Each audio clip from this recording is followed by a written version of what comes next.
ግዙፉ የአሜሪካ የጦር አውሮፕላን ቢ1 ስምሪት ተሰጥቶት በግዳጅ ላይ ይገኛል ተብሏል። ኢራንን እንዲመታ ከአውሮፓ የተምዘገዘገው ግዙፉ ቢ1 የጦር አውሮፕላን አሜሪካ የኢራንን ጦርነት ኮስተር አድርጋ መቀጠል እንደፈለገች አመላካች ነው ተብሏል። ህልቆ መሳፍርት ቦምቦችንና ሚሳኤሎችን ተሸክሞ መጓዝ የሚችለው የትኛውም የጦር አውሮፕላን የእርሱን ያህል ቦምቦችን እንደማይሸከም የሚነገርለት ቢ1 ስትራቴጂክ ቦምብ ጣይነቱ ይነገርለታል፣ ይዘመርለታል። አሜሪካም ይህንን ግዙፍ የጦር አውሮፕላን እየተጠቀመች እንደሆነ ተሰምቷል። የአሜሪካ ጦር ግን ስለዚህ ጉዳይ ያለው የለም። የአሜሪካ ሚዲያዎች ጉዳዩን በርብረው ደርሰውበታል። ይህ እንደተጠበቀ ሆኖ የአሜሪካ ጦር ኢራንን ለ12ኛ ጊዜ በጨለማ ደብድቤያታለሁ ብሏል። ኢራን ደግሞ ለከፋው ጊዜ ተዘጋጅቻለሁ፣ አሜሪካ ሲቪል መሰረተ ልማቶችን እየመታች የምትቀጥል ከሆነ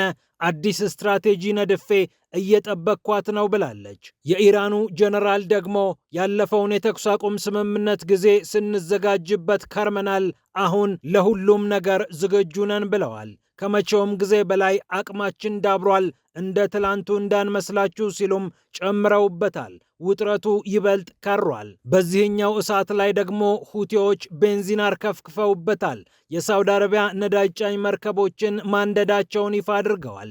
የሳተላይት ምስሎችም ይህንን አረጋግጠዋል። ዓለም አቀፍ ሚዲያዎችም ጦርነቱ ወደ ቀይ ባህር ተስፋፋ ሲሉ እየዘገቡ ናቸው።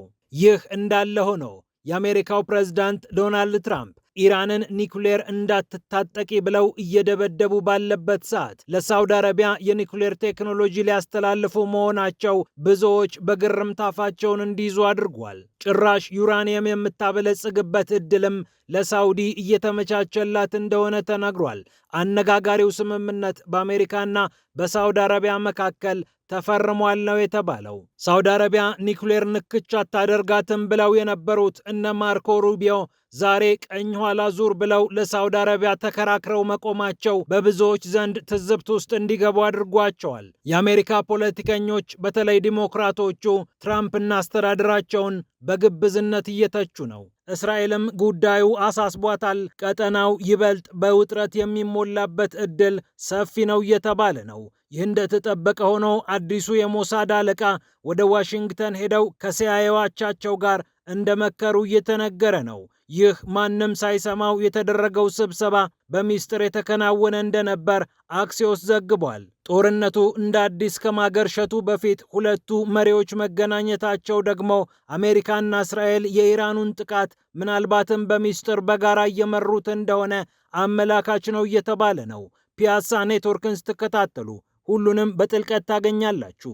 ፒያሳ ኔትወርክን ሰብስክራይብ፣ ላይክና ሼር በማድረግ የፈጣን የተአማኒና የጥልቅ ዘገባዎች ቤተሰብ ሁኑ ስንል በአክብሮት እንጋብዛለን። ብስራት ከፈለኝ ነኝ። አሁን ወደ ጉዳዮቻችን አለፍን።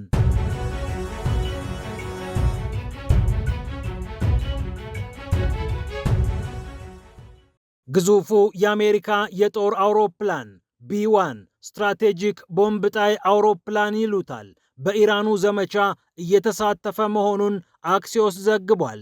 ፔንታገን ይህንን የጦር አውሮፕላን እያስነሳሁ እየመታሁበት ነው ባይልም ድረገጹ ከምንጮቼ ሰማሁ ብሎ ነው ዘገባውን ያቀረበው። ኦፕሬሽን ኤፒክ ፊሪ በተሰኘው የአሜሪካው ፕሬዝዳንት ዶናልድ ትራምፕ ከእስራኤሉ ጠቅላይ ሚኒስትር ቤንያሚን ኔታንያሁ ጋር በጣምራ የጀመሩት ወታደራዊ ዘመቻ መባቻ አካባቢ ይህ ቦምብ ጣይ አውሮፕላን ስሙ ተነስቶ ነበር። ምናልባትም በዓለም ላይ ከሚገኙ ብዝሃ ቦምብ መሸከም ከሚችሉ የጦር አውሮፕላኖች ግንባር ቀደሙ ወይም ብቸኛው ነው ይባልለታል። ስትራቴጂክ ቦምብ ጣዩ ቢ1 ከ2 ደርዘን በላይ ግዙፍ ቦምቦችን መሸከም የሚችል ነው። እያንዳንዱ ቦምብ ደግሞ 900 ኪሎ ግራም የሚመዝን ስለሆነ በአንድ ጊዜ ስምሪት በርካታ አካባቢዎችን ማውደም ይችላል። በተመሳሳይ በደርዘን የሚቆጠሩ ክሩዝ ሚሳኤሎችንም ማቀፍ ይቻለዋል። ቢ1 እንደ ግዙፍነቱ ብቻ አይደለም፣ በአነስተኛ ከፍታ ከድምፅ ፍጥነት በላይም መብረር ይችላል። የአሜሪካ ጦር ማዕከላዊ እዝ ኢራንን ደበደብኩ በሚልባቸው ሪፖርቶች የቢዋንን ስም ከመግለጽ ተቆጥቧል። የኢራንን ወታደራዊ መሠረተ ልማቶች መታው ብሎ በደፈናው ይገልጻል እንጂ የትኞቹን የጦር መሳሪያዎች እየተጠቀመ እንደሚገኝ በስፋት አይገልጽም። አልፎ አልፎ አዳዲስ ድሮኖችን እየተጠቀመ እንደሚገኝ ግን ሲገልጽ ይስተዋላል። የቢዋኑን ጥቃት ግን ከመግለጽ ተቆጥቧል። ዘገባው የትኛው የኢራን ወታደራዊ መሠረተ ልማት በቢዋን ቦምብ ጣይ አውሮፕላን እንደተመታ የገለጸው ነገር የለም። ይህ እንደተጠበቀ ሆኖ አሜሪካ ለ12ኛ ጊዜ ኢራንን መምታቷን አሳውቃለች። በኢራቅና ኢራን ድንበር አቅራቢያ የሚገኘው ሻላምቼህ የተባለው ስፍራ ክፉኛ ከተመቱ አካባቢዎች መካከል ይጠቀሳል ተብሏል። 2 ሰዎች ሞተዋል፣ ከ11 በላይ ቆስለዋል የሚሉ ሪፖርቶችን ይዞ የወጣው ደግሞ አልጀዚራ ነው። ታዲያ የኢራን ጀነራሎች ከባድ ማስጠንቀቂያቸውን እየሰጡ ይገኛሉ። የአሜሪካው የውጭ ጉዳይ ሚኒስትር ማርኮ ሩቢዮ ኢራን ለስምምነት እየለመነችን ነው ቢሉም የኢራን ጀነራሎች የሚናገሩት ግን ሌላ ነው። የኢራን ጦር ቃል አቀባይ የሆኑት ብርጋዴር ጀነራል አሚር መሐመድ አክራሚኒያ የተኩስ አቁም ጊዜውን ለዝግጅት ተጠቅመንበታል ይላሉ። የትኛውም አይነት ሁኔታ ሊፈጠር እንደሚችል እርግጠኛ ስለሆንን ራሳችንን ስናዘጋጅ ቆይተናል። ከትላንቱ የበለጠ ዛሬ ተዘጋጅተናል ይላሉ አክራሚኒያ። በተለይ ደግሞ ጠላት በምድር ጦር መጥቶ የመሬት ወረራ የሚፈጽምብን ከሆነ የበለጠ ጉዳት እናደርስበታለን። ከሚሳኤል እና ከድሮን ጥቃት ይበልጥ በጠላት ላይ ከባድ ምት የምናሳርፈው በመሬታችን ከተገኙ ነው ይላሉ እኒሁ ጀነራል። አሜሪካ ደግሞ ደቡባዊ ኢራን ላይ የሚገኙ ወታደራዊ ብቻ ሳይሆኑ ሲቪል መሰረተ ልማቶችን እየመታች ከቀጠለች ውርድ ከራሳችን ሲሉም ያስጠነቅቃሉ። አዲስ ስትራቴጂ ይዘን እንከሰታለን፣ ያኔ አሜሪካ ምን እንደምትሆን እናያታለን ሲሉ ነው ያስፈራሩት። ይህ እንዳለ ሆኖ የሆርሙዝ ጣጣ ለቀይ ባህርም ተርፏል። በቀይ ባህር ሁቲዎች ተኩሰናል ብለዋል። የሳውዲ አረቢያን ነዳጅ የጫኑ መርከቦች ላይ ነው ተኩሰናል ሲሉ ሁቲዎች በቃል አቀባያቸው አማካኝነት ያሳወቁት። ጀነራል ያህያ ሳሬ የሁቲዎች ቃል አቀባይ በሳውዲ ነዳጅ ጫኝ መርከቦች ላይ ጥቃት እንደፈጸሙ አረጋግጠዋል። ሲኤንኤን ደግሞ ከሳተላይት ተመለከትኩ ያለው ምስል ይህንኑ ያረጋግጣል ባይ ነው።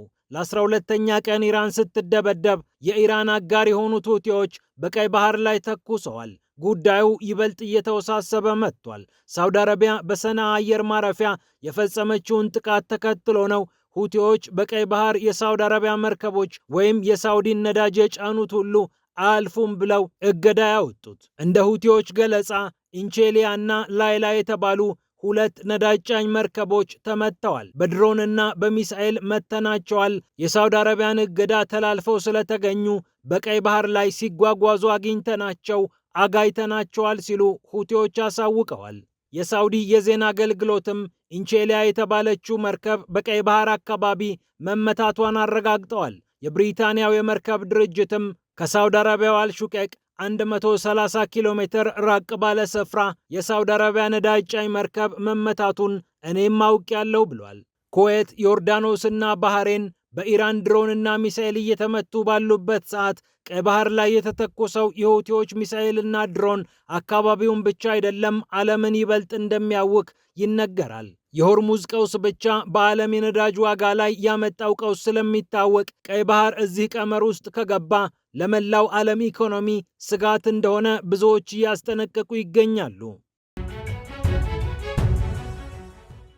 ይህ እንደተጠበቀ ሆኖ የአሜሪካና ኢራን ጦርነት እንደ አዲስ ከማገርሸቱ አስቀድሞ አዲሱ የሞሳድ ዳይሬክተር የሲአይኤ አቻቸውን በሚስጥር እንዳገኙ አክሲዮስ ዘግቧል። በሰኔ ወር ገደማ የተሾሙት ሮማን ጎፍማን የተባሉት የሞሳድ ዳይሬክተር ወደ ዋሽንግተን በሚስጥር አቅንተው ነበር። ይህ ለሰውየው የመጀመሪያው የሞሳድ አለቅነት ጉዞ ነው።